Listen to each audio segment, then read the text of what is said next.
Have you ever felt like you're throwing money at your marketing and getting nowhere? You know that feeling where you're doing everything you're supposed to do, running ads, sending emails, trying to get people to your website, but somehow you're still struggling to get new clients? It's so frustrating, right? You see other businesses growing and you wonder what they know that you don't. Maybe you're thinking your prices are too high, or your service isn't good enough, or you're just not cut out for this whole marketing thing. But here's what I've noticed. Usually the problem isn't your service or your prices. The problem is tiny holes in your process that are letting potential clients slip away without you even realizing it. In this video, I'm going to walk you through the 3 places where most service businesses lose clients.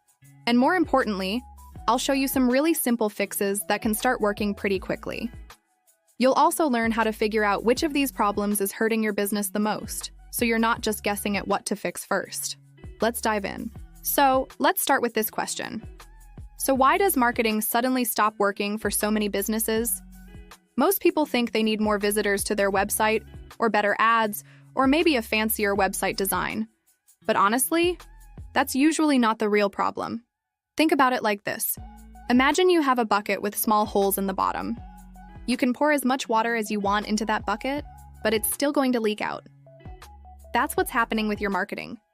You might be getting people interested, but they're slipping away at predictable spots in your process. Let me tell you about 3 business owners I know. Sarah runs a bookkeeping service. She gets plenty of people downloading her tax checklist, but hardly anyone responds when she follows up. That's a hole right after someone shows interest. Then there's Moses, who does website design. People visit his website all the time, but barely anyone fills out his contact form. That's a hole in his website itself. And there's Lydia, who does business coaching. She gets leads, they seem interested, but then they just vanish. She never knows if they went with someone else or just got busy. That's a hole in how she follows up with people. Sound familiar? The good news is these holes are fixable. And when you fix them, you get more clients from the same number of people finding your business. That's way easier than trying to get twice as many people to your website. Let's start with the most frustrating one. When someone seems interested in working with you, then just vanishes. This happens all the time. Someone fills out your contact form, or they download something from your website. Maybe they even reply to one of your emails. Then nothing. It's like they fell off the earth. And I bet you're thinking things like, maybe I said something wrong, or maybe they found someone cheaper, or maybe I'm just not good at this. But most of the time, it's not about you at all. It's about how you're following up. Here's what usually goes wrong. You wait too long to get back to them because you don't want to seem pushy, or you send them the same message you send everyone else, or you give them a big sales pitch when they just wanted a simple answer. Let me give you a better way. When someone shows interest, reach out quickly, like within a few hours if you can, and make it personal. Instead of "thank you for your interest in our services," try something like, "Hi Percy, I saw you downloaded the tax checklist." That deadline section usually trips people up.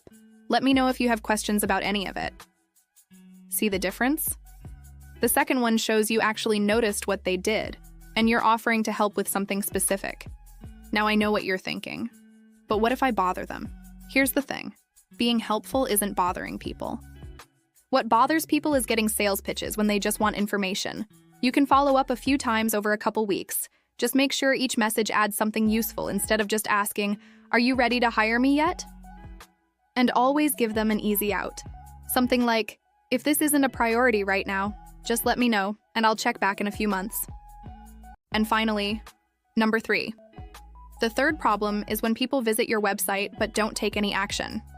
They look around, maybe read a few things, then leave without contacting you. This usually happens because your website is talking about the wrong things. A lot of service business websites focus on what they do instead of what the client gets. For example, we use our proven 7-step process to optimize your social media strategy versus get more customers from Facebook without spending hours posting every day. Which one makes you more interested? The second one, right? Because it's about what you want, not about their process.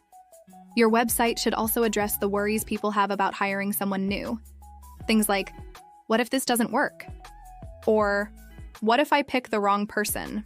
Or, what if this costs more than I expected?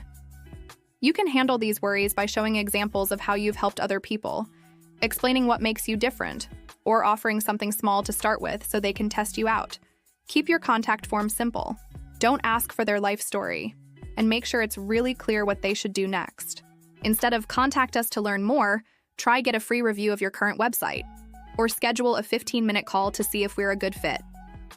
Now you're probably wondering, okay, this sounds good, but how do I know if it's actually helping my business? And how long do I have to wait to see results? I get it. You've probably tried things before that seemed promising but didn't work out. You don't want to waste more time on another strategy that goes nowhere. The good news is you don't need fancy tracking tools. Just pay attention to a few simple things. First, count how many people contact you each week. Just write it down somewhere. If you normally get 3 people reaching out and after making changes you're getting 5 or 6, that's a good sign.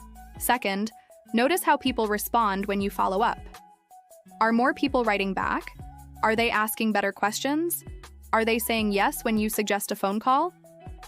Third, pay attention to how your conversations feel. When someone does respond, do they seem more interested? Are they asking what the next step is instead of you having to keep pushing the conversation? Here's what to expect timing-wise. Don't look for huge changes in week 1. It usually takes a few weeks to see real patterns because people need time to move through your process. But if you've made changes and after about a month you're not seeing any improvement in responses or new contacts, you might need to try something different. The trick is to change one thing at a time. Don't redo your whole website, rewrite all your emails, and change how you follow up all in the same week. Pick one thing, change it, wait a few weeks, then see what happens. That way you know what actually made the difference. And remember, even small improvements add up. If you normally get 2 people responding to your follow-ups out of every 10, and now 3 people respond, that might not seem huge. But over a year, that's a lot more potential clients from the same amount of work. Okay, so now, I'm going to give you some things you can fix right now that might start helping immediately. First, look at the last few emails you sent to new leads. Do they sound like you're talking to a friend? Or do they sound like a robot? If they're too formal or generic, rewrite a couple to be more personal. Second, check your website's main page. What's the one thing you want visitors to do? Is it super clear, or are there 5 different buttons competing for attention? Pick the most important one and make everything else less obvious. Third, if someone fills out your contact form today, how fast would you respond? If it's more than a few hours, try to speed that up. People's interest fades quickly. These aren't huge changes, but they can make a real difference in how many people stick around long enough to become clients. Sometimes you can figure this stuff out on your own, and sometimes it helps to have someone else look at your situation with fresh eyes. If you've tried these ideas and you're still not seeing improvement after a month or so, that might be when getting some outside help makes sense. Someone who's not in your business every day can often spot problems that you miss. They can see patterns in the parts that people are dropping off and give you a clear plan for what to fix first. If you're interested in getting help to have a detailed look at your entire process and give you a step-by-step plan for improvement, that's something we can help with too. If your marketing has been stuck and you want to figure out exactly where the problems are, I've got something that can help you get started. If you would like a quick 5-minute audit of your funnel or your process to spot the areas you can test and improve upon, check out the free downloadable checklist especially made for service businesses with smaller teams. It's meant to help you trace the leaks in your own business and identify what your next steps should be to solve them. This way, you can make changes to those exact areas of your sales pipeline and understand your customer better. Plus, you'll also be more likely to get more out of your marketing efforts even with the same number of leads in the future. The link is in the description below. Download it, spend 5 minutes going through your current process, and I think you'll be surprised at what you discover.